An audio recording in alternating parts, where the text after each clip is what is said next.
I'm at Apex Expo 2025 and I'm joined by Antti, who is the CFO of InCap. Antti, thanks for joining me. On the flight over, I was actually reading your results from 2024. You seem to have done better than most of the industry in Europe. The overall trend in Europe seems to have been down around about 14-15% overall. You guys had a particularly good last quarter as well. Yep. What do you put your success down to? Well, I think in our case, so we kind of had some issues already actually a bit earlier than our peers. So we had some of this key stocking exercise already started year before than in some of our Nordic peers, which they announced some issues during the 24, and we informed the market with similar issues 2023. So I mean, we had already kind of started our production to a growing phase during the 24, and as anticipated, we grew quarter on quarter in terms of the profitability, and then indeed the Q4 was quite nice growth figures in terms of the revenue and profitability. So, and the EBITDA's pretty impressive. You're a double-digit EBITDA for the last quarter and actually for the year overall. Yeah, absolutely. It's in InCap we have a very lean organizational model, and we are very efficient in terms of the units, how they operate the business, and that's how we have this decentralized organizational structure in InCap. So yeah, we focus a lot in keeping the overheads low. You know, that also nourishes the cultural, the entrepreneurial culture in our sites, and then obviously decision-making process also is very fast, because we have always in our meetings decision maker in place. So and in the guidance for 2025, you talk about modest organic, but you also talk about some inorganic growth. Is there anything there you can tell me, or is that keeping your powder dry? Is it an adjustment of footprint based on geopolitics and such? Yeah, absolutely. So we are still very beginning of the year 2025. So obviously we are a little bit cautious in that sense, and then obviously the geopolitical tensions that are currently in out there, and then of course the new administration in the US, and a lot of discussion back and forth, the tariffs and trade wars, and there's a big question marks in that sense. So that's of course impacts in our industry as well. Customers a little bit hesitate what are the new rules of the game, so to speak, and then uncertainty of course on the market is really bad always, and where to invest, and it's easier when there's a change of the rules, when they are like too worse, but as long as they are like the rules are aware.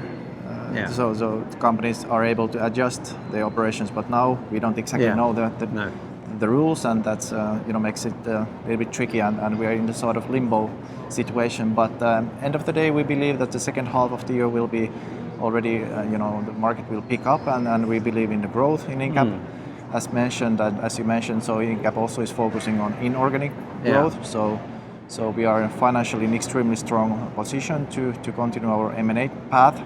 And that is part of and one of the cornerstones of InCap's own growth strategy. Yeah. And does the lack of clarity on the tariffs slow down some of those M&A decisions? Because obviously, when you're planning and you're developing and you're growing a business, you're thinking about where we should be manufacturing. You're already in the US, in North America. You're already in Europe. You're already in India, for example, which seems like an exciting market, particularly at the moment.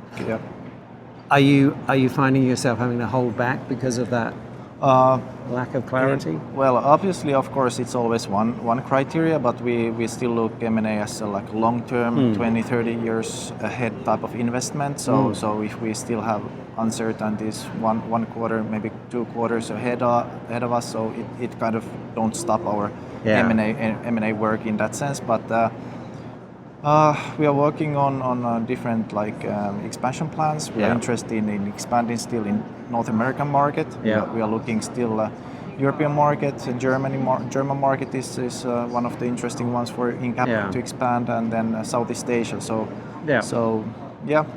we're definitely Options are there. Options there. And you mentioned the German market. We've just had the elections in Germany. We've also raised the debt ceiling for defense spend. That seems to be happening more and more in Europe. Do you see that as an impetus for growth, and does defense represent much of your business? It doesn't represent that much of the business in InCap at the moment, but as you said, it's a growing market. We do see a lot of opportunities. Just read an article from Bloomberg that in Germany, defense sector will be, growing up tremendously. There's a lot of investments going into that sector. So obviously that's going to be an interesting growth area for InCap as well. Yeah. So we already do from a couple of our sites a defense business, and then hopefully it will be growing as well. But then the traditional areas such as the kind of renewable energy related, still we see some growth in electric vehicle, EV charging station related business. Obviously the traditional 5G, IoT, medical related products are still selling well. So we do see there's growth opportunities. Broad opportunities. And you mentioned energy, and one of the areas that energy is becoming really important is with data centers, with the development of AI. Huge demand for energy, and I hope a lot of it is alternative forms of energy rather than fossil fuels. Do you see that as an area of growth here in the US, but also in Europe? Yeah, absolutely. We have seen a lot of investments in Europe lately for different kind of renewable energy technologies, mainly solar, wind power. So we do see those going forward as growing sectors also in US. Same thing here. All kind of battery related, battery solutions enabling this kind of renewable energy products and technology to become even more popular. So yes, opportunities there. Well, I hope your prediction for upturn in the second half of the year is correct, and I hope by then we've got a lot more clarity on the tariff situation. Yeah. But in the meantime, Antti, thanks so much for your time. Thanks, Philip, for having me. Thank you. Thank you.